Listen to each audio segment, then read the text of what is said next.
அமைச்சர் அருண்ராஜ் செய்தியாளர்களை சந்திக்கிறார். பார்க்கலாம். திருவள்ளூர் மாவட்டம் ஊத்துக்கோட்டை வட்டத்தில் இருக்கிற ஒரு தனியார் இறால் பண்ணையில் ஏற்பட்ட ஒரு விஷவாயு லீக்னால 60க்கும் மேற்பட்டவர் பாதிக்கப்பட்டிருக்காங்க. இதுவரை 2 பேர் உயிரிழந்திருக்கிறாங்க. உயர் சிகிச்சைக்காக எம்எம்சி ராஜீவ்காந்தி அரசு மருத்துவமனைக்கு 8 பேரும், ஸ்டான்லி மருத்துவமனைக்கு 7 பேரும் அட்மிட் பண்ணியிருக்காங்க.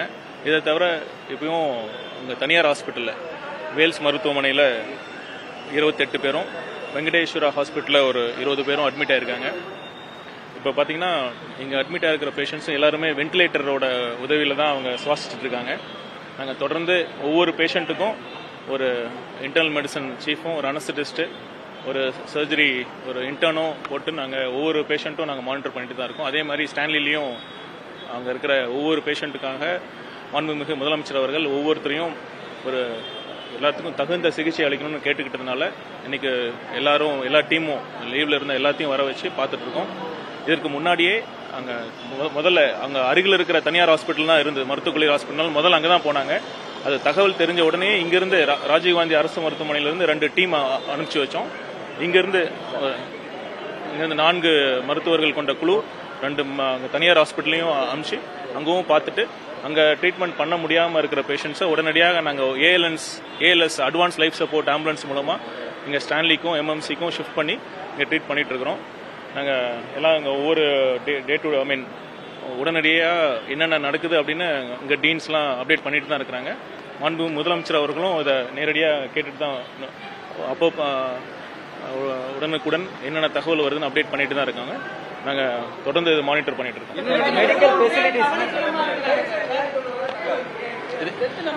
இல்லை, இதில் நானும் பார்த்தேன் மீடியாவில். இது பார்த்தீங்கன்னா பெரும்பாலான ஊடகங்கள் 7 பேர் உயிரிழந்திருக்காங்கன்னு சொன்னாங்க. அது உண்மை இல்லை. இதுவரை 2 பேர் தான் உயிரிழந்திருக்காங்க. கவலைக்கிடமாகவும் சில பேர் இருக்காங்க. ஆனால் நாங்கள் இப்போ தான் போய் பார்த்துட்டு வந்தோம். வென்டிலேட்டர் சிகிச்சை மூலமாக பண்ணிட்டு இருக்கோம். இதில் என்ன இந்த விஷயத்தில் நடந்ததுன்னா, அமோனியா அந்த விஷவாயு சுவாசிச்சிருக்காங்க.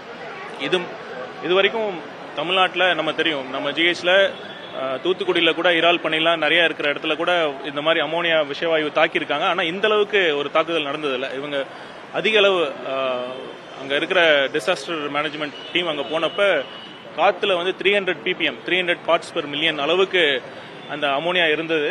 இந்த அளவுக்கு பார்த்தீங்கன்னா இந்த மாதிரி கேசஸ் நம்ம எங்கேயும் பார்த்ததில்லை அப்படின்னு தான் டாக்டர்ஸும் சொல்கிறாங்க. எங்கள் பேஷண்ட்ஸ்லாம் பார்த்தீங்கன்னா அவங்க முகம் வீங்கி கொஞ்சம் அவங்க அந்த ரெஸ்பிரேட்டரி ட்ராக்ட்னு சொல்லதெல்லாம் கொஞ்சம் எடிமா ஆகி பல்மனரி அந்த லங்ஸ் எல்லாம் அஃபெக்ட் ஆகிருக்கு. அதனால தான் பிரச்சனையாக இருக்குது. அதாவது அட்மிட் ஆக பொழுது இருக்கிற நிலைமையை விட கண்டிஷன்ஸ் கொஞ்சம் சில பேஷண்ட்ஸ்க்கு கொஞ்சம் ஒர்சன் ஆக சூழல் இருக்குது அப்படின்னு சொல்கிறாங்க. இந்த மாதிரி கேசஸ் அதிகமாக பார்த்தது இல்லாதனால இங்கே எல்லாரும் எல்லா இதுக்கும் நான் தயாராக தான் இருக்கேன்.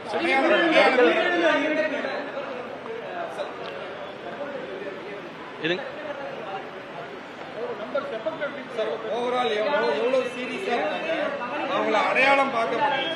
இல்லை இங்கே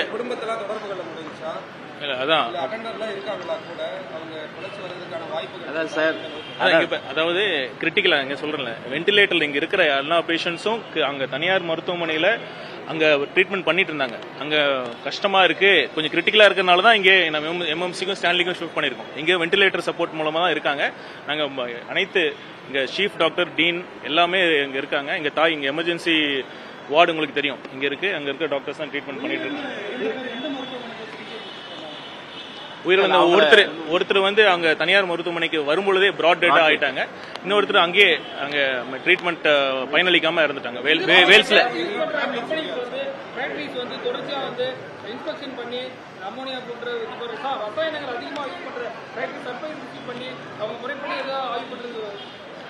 முதலமைச்சர் அதை பத்தியும் இன்னைக்கு ஒரு மீட்டிங்ல அதையும் சொல்லியிருக்காரு. கண்டிப்பா இந்த மாதிரி ஹசார்டஸ் கெமிக்கல்ஸ் யூஸ் பண்ற இண்டஸ்ட்ரீஸ்லாம் முறையா அவங்க அனுமதி பெற்றிருக்கணும். அப்புறம் எந்தெந்த இடைவெளியில அவங்க அந்த லைசன்ஸை புதுப்பிக்கணும் அப்படிங்கிற முறையிலையும் அதை பத்தி ஆய்வு சொல்லியிருக்காங்க.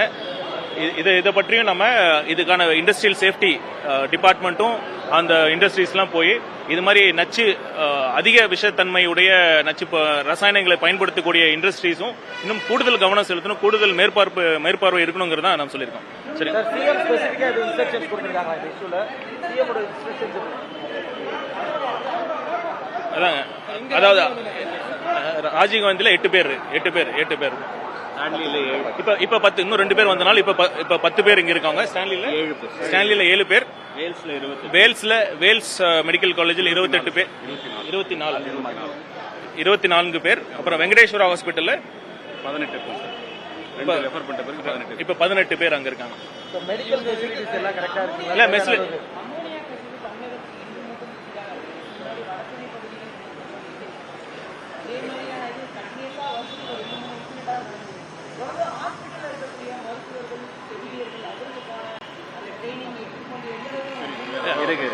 அதெல்லாம் அவங்க எல்லாம் ஃபுல்லி ப்ராப்பரா ட்ரெயின்டா தான் இருக்காங்க. பாத்தீங்கன்னா தாயின்னு இருக்குல்ல, ஆக்சிடென்ட் அண்ட் எமர்ஜென்சி இனிஷியேட்டிவ்ல வந்து அதெல்லாம் ஃபுல்லா எமர்ஜென்சி மெடிசன் கோர்ஸே இருக்கு. எமர்ஜென்சி மெடிசன் சீஃப் தான் இங்க பாத்துட்டு இருக்காங்க, இந்த டிபார்ட்மெண்ட்டை ஹெட் பண்றாங்க. அங்க இருக்கிற சீனியர் ரெசிடென்ட்ஸும் இருக்காங்க. அதனால டாக்டர்ஸ் ஆர் ஃபுல்லி எக்யூப்ட். இங்க தேவையான மருந்து, எக்யூப்மெண்ட்ஸ், வென்டிலேட்டர்ஸ், மருந்து எல்லாமே இங்க இருக்கு. அதனால சொல்லுங்க.